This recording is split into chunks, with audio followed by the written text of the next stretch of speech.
السلام عليكم وأهلا بكم. الفترة اللي احنا فيها حاليا الدنيا مقلوبة بسبب أحداث غزة اللي تأثيرها انعكس بشكل كبير على كل الدول العربية المحيطة وخصوصا مصر.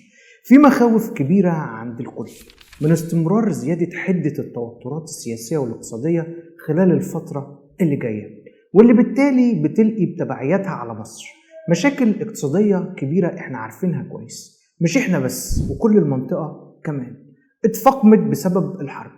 المشكلة ان في قطاع مهم جدا كنا بنعول عليه في العملة الصعبة وكان له نصيب الاسد من الخسائر بسبب الازمات السياسية، على الرغم من انه بيشكل نسبة كبيرة من موارد النقد الاجنبي للاقتصاد المصري، وهو قطاع السياحة اللي مش بيلحق يشم نفسه من ازمة الا ويدخل في ازمة تانية. الحقيقة قطاع السياحة من اكتر القطاعات اللي بتتضرر من الاحداث السياسية، ودايما من اكتر القطاعات اللي بتدفع الثمن. وعلى الرغم من مرور شهر ونص على الحرب في غزة إلا أن اقتصاد منطقة الشرق الأوسط ومنها مصر بدأ يتضرر بالفعل. إيه المتوقع الفترة الجاية؟ وهل هيفضل قطاع السياحة الخاسر الأكبر؟ وإيه هي الحوافز اللي مصر هتقدمها خلال الفترة اللي جاية عشان تخفف من حدة الأزمة دي؟ وإيه المشروع اللي هيخليها تفوق من اللي بيحصل حاليا وتتخطاه بسرعة؟ هنناقش كل حاجة بالتفصيل ونقول كل الحكاية مع أخوكم محمد فرج في قناتكم المفضلة المراية. يلا بينا نبدأ الحلقة.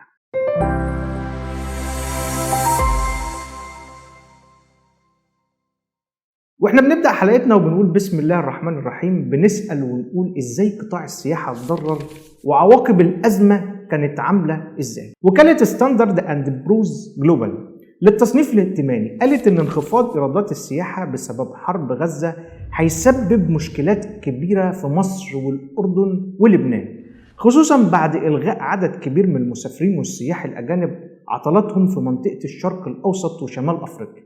أجلوها كمان لما خفضت مؤسسة فيتش تصنيف مصر الائتماني، كان بسبب الضرر الأكبر للحرب بين إسرائيل وحماس ووجوده خارج مناطق النزاع.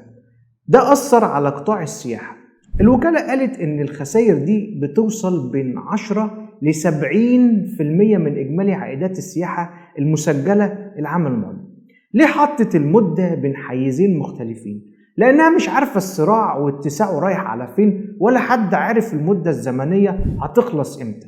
وده تأثيره مش هيبقى هين على الاقتصاد المصري في الوقت اللي هو مش مستحمل فيه أي حاجة، خصوصا إن إحنا عندنا مشاكل اقتصادية تكفينا وزيادة، وبالتالي هي مش ناقصة كمان قطاع السياحة اللي بيمثل جزء كبير من توفير النقد الأجنبي لمصر يتضرب كمان.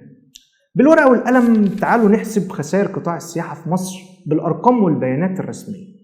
أول حاجة، بدأت منتجعات سياحية مصرية بسينا تفقد إيرادات بعد اشتعال نيران الحرب، لأن السياح الإسرائيليين أول ما عرفوا بأخبار الحرب على غزة هربوا بسرعة لبلادهم وما قدروش يستنوا في مصر، ولغى عدد كبير من الإسرائيليين الحجوزات بالفعل في عدد من الفنادق بعدد من المناطق السياحية اللي كان فيها إقبال شديد.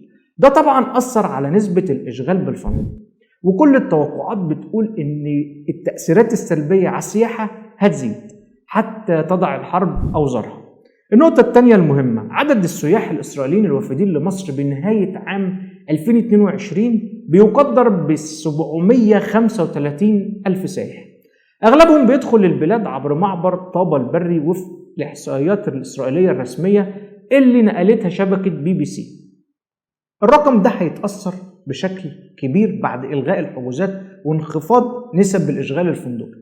خلي بالك يا فندم، احنا بنتكلم عن اقتصاد، يعني سائح إسرائيلي زي سائح ماليزي زي سائح هندي، المهم يدخل لنا دخل محترم. ايه خسائر شركات الطيران؟ شركات الطيران اتضررت بشكل كبير من الأزمة، خصوصا شركة مصر للطيران اللي قامت على الفور بتعليق رحلاتها الرسمية لإسرائيل مع استمرار الحرب الطاحنة. وللعلم مصر للطيران بتنظم رحلة يومية بين مطارين القاهرة الدولي وبين غوريون الدولي، الواقع خارج تل أبيب، وبالتالي شركات الطيران بدأت هي كمان تدخل في نطاق المتضررين. نيجي بقى لنقطة مهمة جدا أثرت علينا بشكل كبير ومباشر، وهي إمدادات الغاز طبعا، وشركة شيفرون الأمريكية المشغلة الخط أنابيب غاز شرق المتوسط بين إسرائيل ومصر قررت تحويل صادرات الغاز لمصر عبر خط من الأردن، وده اتكلمنا عليه في حلقة فاتورة الحرب، يبقى راجعها يا ريس لو حابب. احنا قلنا بس نلقي نظرة عن التأثير بشكل عام وهنرجع تاني للسياحة. نيجي نسأل سؤال مهم تاني، تأثير حرب غزة على ديون مصر رايح فين؟ ايه يا ريس، هي ليها علاقة؟ طبعا.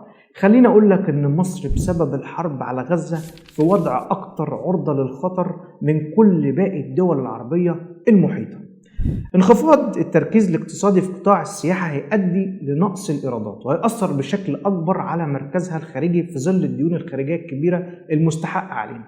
عندك الخسائر الكتيرة في إيرادات السياحة نسبتها بتتراوح من 10 ل 30%، وهتكلف البلد بين 4 ل 11% من احتياطيات النقد.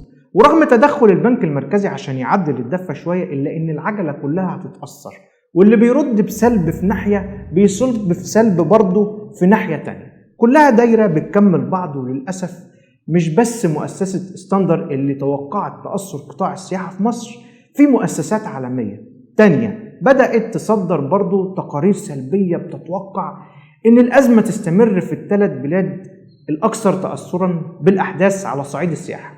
مؤسسة S&P Global قالت إن قطاع السياحة في مصر والأردن ولبنان هيتضرر بسبب حرب إسرائيل على غزة. التقرير ده تحديدا عايز أقول لك إنه رسم 3 سيناريوهات لآثار الحرب على السياحة في ال3 دول. الأول بيتوقع انخفاض 10%، والتاني 30%، والتالت الأسوأ وهو 70%. التوقعات ما جاتش من فراغ، جت من تقديرات سابقة في الصراع اللبناني الإسرائيلي في 2006، وكمان في أحداث الربيع العربي وجائحة كورونا اللي كانت مشرفانا في 2020. طب خلينا نفصص السيناريوهات ال3 كده والتقديرات المالية رايحة على فين. السيناريو الأول بيقول 10%، ده معناه إننا هنفقد 1.2 مليار دولار من إيرادات السياحة، بما يعادل 3.8 من احتياطي النقد الأجنبي، و3% من إجمالي الناتج المحلي الإجمالي. الأردن أقل شوية بواقع 300 مليون دولار، لبنان اللي أقل خسارة في هذا السيناريو لأنه هيقع منها حوالي 500 مليون دولار.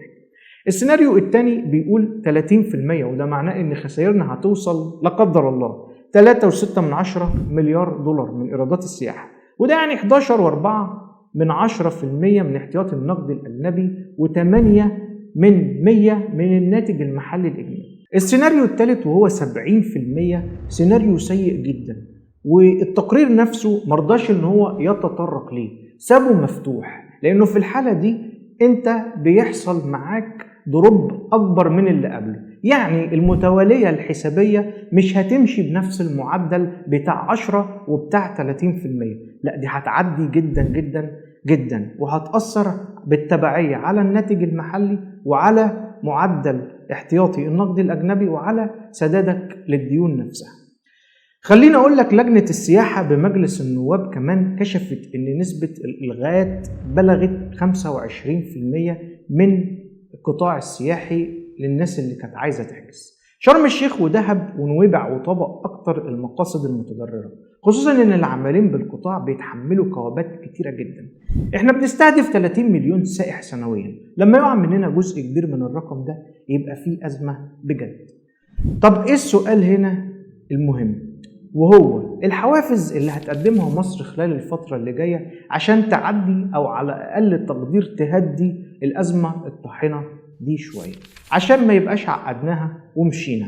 وزير السياحة المصري أحمد عيسى أعلن إن مصر تقدم حاليا حوافز لدعم قطاع السياحة في المناطق المطلة على البحر الأحمر في جنوب سيناء، مع احتواء تداعيات الصراع في قطاع غزة حتى الآن. انحصار تأثيرها فقط على أقل من 10% من الحجوزات في البلاد. هنقدم كمان حوافز إضافية بقيمة $500 لكل رحلة في شرم الشيخ، ده المكان اللي بيطرح عملاء كتير وبيشهد تعامل مباشر مع تجار الجملة والتجزئة وشركات الطيران.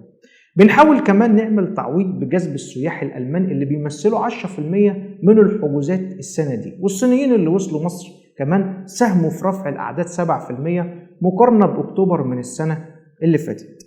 قطاع السياحة مصدر رئيسي للعملة الأجنبية في مصر، بيتجه لتحقيق إيرادات بأكثر من 13 مليار دولار السنة دي، مع وصول 15 مليون زائر للبلاد على الرغم من تأخير بعض الحجوزات لنهاية السنة.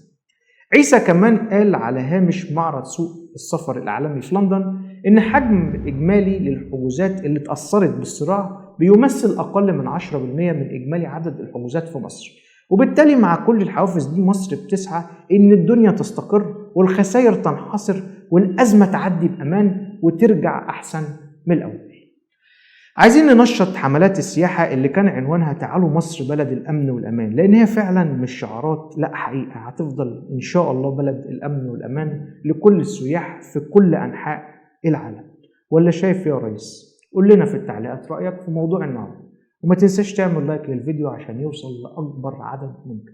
فريق عمل المراية يتشرف بمتابعتكم على صفحتنا على الفيسبوك، ولو بتشوفنا على اليوتيوب اعمل سبسكرايب ولايك. لو عجبتكم الحلقة ما تنسوناش في الدعم والشير. السلام عليكم ونشوفكم دايما على ألف خير.